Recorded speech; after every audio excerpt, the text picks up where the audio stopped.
That's my brother-in-law on the PA. He's an auctioneer. I don't know if you noticed or not. I'd like to welcome you to the Wilson Homestead. And I'm going to make a few brief comments. At 3 o'clock this afternoon, thereabouts after the fashion show, I'll be talking about John T. Wilson, what he was about, and his life, and then a few more in-depth comments about the house project. If you haven't ever been here before, the house project is so far been four years in progress.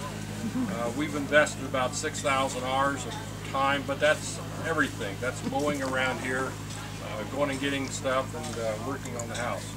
Our intentions are to have it done in a year and a half. And at that point in time, it'll be a bed and breakfast that'll be available to people. 4 years ago, I didn't know who John T. Wilson was. As a young kid, I worked for my dad. I used to drive up this road, and that was the old 32. And I still don't ever remember looking up here on this hill and seeing this house. And for some fluke, some reason, I came here to buy a railroad caboose, and we bought a house. And that's my wife standing right back there. And she's the other 50%. I don't want to interrupt now, but we do have a car that needs to be moved. License plate Sam Lou. Sam Lou. I won't get into the comments that she made when we bought this. Really need to get out. Sam at any Lou rate, is your license. some of my friends and her friends well know what was said. But this is a labor of love. John T. Wilson is a tremendous man that needs to be respected and honored for what he did for Adams County, and this is a part of it. Just a little bit about him. When he died, he gave $550,000 to different worthy projects in the county of Adams. And when you look at his will, he donated things to like colleges such as down in the South that were black universities. He was a very strong abolitionist, very opposed to slavery, and part of the house, if you take the tour, up in the attics where the slaves stayed. This kind of motivated him, and I'm going to talk a little bit about his Civil War activity. Building up to the Civil War, him being an abolitionist, he was very opposed to it, and he took every cent, every dollar he had, and invested in Union bonds. That's how he amassed a good part of the fortune that he had when he passed away. The second thing he did was his son, Spencer, served in the Civil War, and he passed away at Louisville and from some sort of disease, but he was involved directly in the Civil War. The third thing that he did was form Company E. Company E was a bunch of Scot and Irish immigrants that came over from overseas and visualized the 10,000 acres back here as a Tranquility Wildlife Area. If you look at the tax maps from the 1800s, that's where they all lived. They were small farms, 10, 15 acres, and he convinced them to form Company E. And so in that one room, that lower room right over there in the house, is where Company E was formed. When I get tired, I sit down in that room and just kind of look around and think, all these people talking about how they were going to go fight for what they believed in, and that's where it started right there.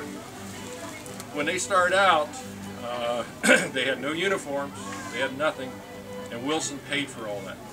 From here, they marched around, and probably right in this area, they marched and started preparing to go to battle. Sometime in the fall of 1861, they went to Camp Hamer, which is in West Union. They still didn't have firearms.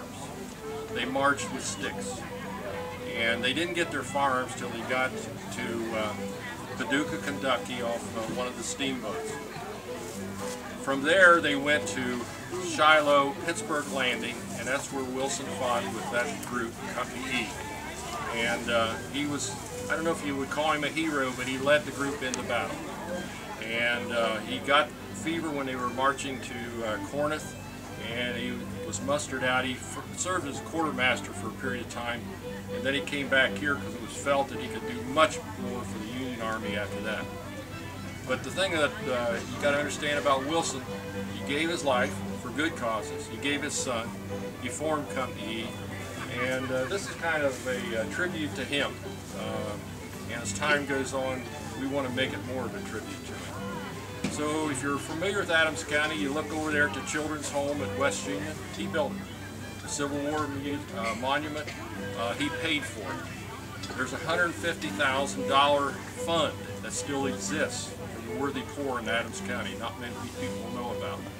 So at any rate, I'm going to stop there because I'll steal all my thunder when we talk this afternoon.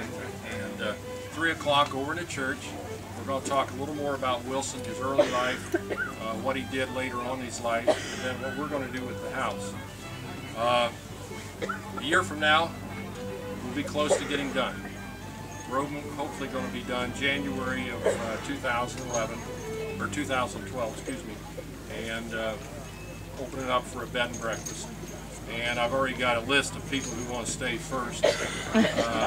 So that might be best because then we can get the kinks ironed out, you know, all the things that might happen. So thanks for coming today. We really appreciate it, and I hope you enjoy your activities today. We like to continue this every year and just keep building. I'm really amazed at how many people we've had out here already this morning compared to last year. So if we keep growing like this, we'll have to increase the parking space out there. So again, thank you, and am I introducing you?